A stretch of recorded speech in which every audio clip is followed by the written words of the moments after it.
I'm Rod Ferguson. This is Tyler Bielman. I'm from the Coalition, and we're here to talk about Gears Pop. Yeah. So Gears Pop is a game we announced at E3 as part of our three games, three platforms, three genres.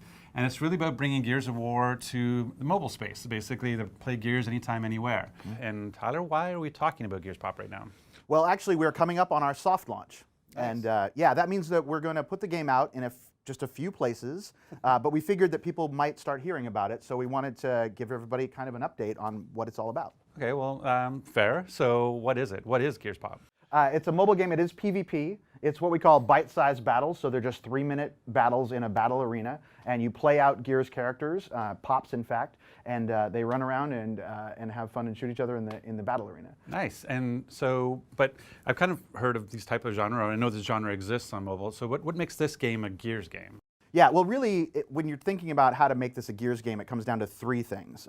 The first, of course, is that in Gears, the combat is really about the cover, moving through cover, flowing through cover. And so we wanted to bring cover into the mobile space. So this game, your units will push forward. Certain units will take and claim cover, which creates sort of a territory and control game, which is really interesting strategically. Right.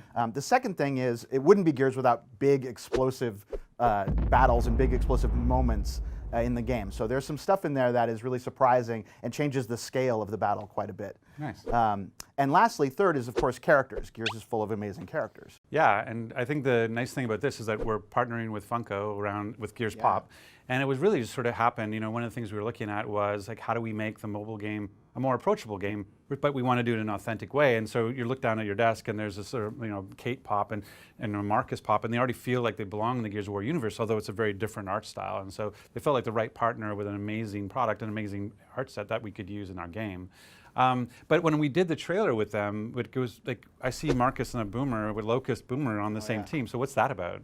Yeah, well, I mean, one of the things you get if you have a shelf full of Pops is, you know, different Pops are sitting next to each other. And we wanted to really express the characters, the Marcuses and the General Roms and the Locusts in an authentic way. But we also want to allow people to mix and match those units together. So if they come up with a squad composition that they think is dominant or will work really well, for the first time you can kind of put those two factions together and see what you can create. Nice. Well, that sounds amazing. So I think we should show everybody how good I am at the game, and so we should really? play. Is that, okay, yeah, we can do that. Yeah, so why don't we, you know, this is the first look at gameplay ever for Gears Pop. Yeah, let's actually show the game. Yeah, let's do it. All right, here we are in the Gears Pop arena.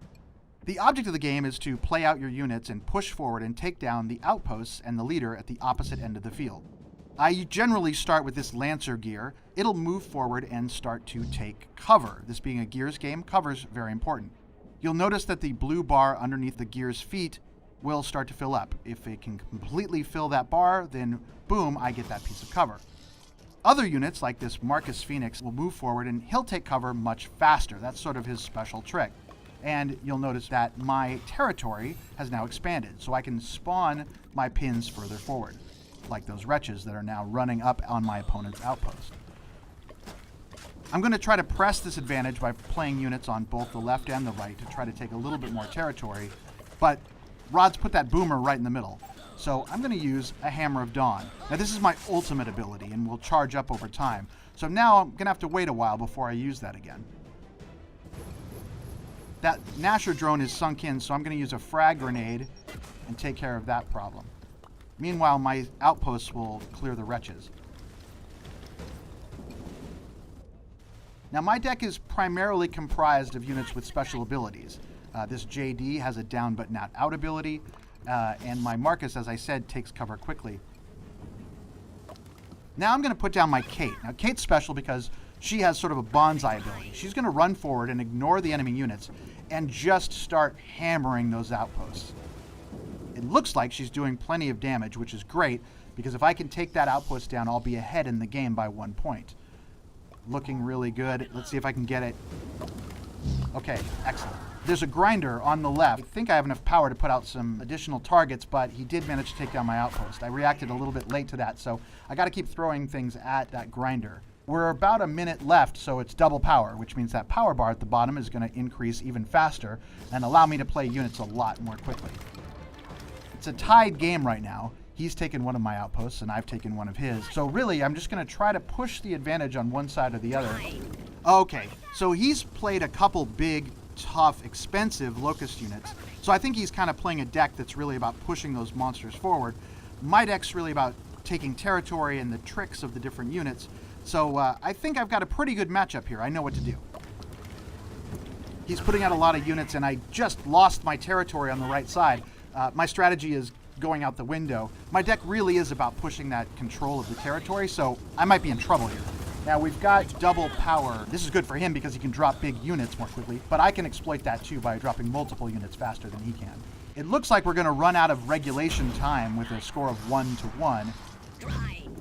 And when that happens, we enter sudden death, which means that the next person to score an outpost will win the game. I am throwing out everything I can, but that grinder is going to take me down. Oh, I think he got me. Yeah, that's the end. Looks like Rod does know a thing or two about Gears of War. And so there we go. As you can see, I clearly dominated the battlefield. Yes, you totally won that game. You wouldn't throw a game, would you? I would. All right, so I'm having fun. I'm excited. I love what I'm seeing. I want to play. Like, when can I? Yeah, so we're still in soft launch. We're perfecting the game, but in 2019 it'll be available for everyone, and it'll be great. All right, can't wait. I hope I see you there. Yeah.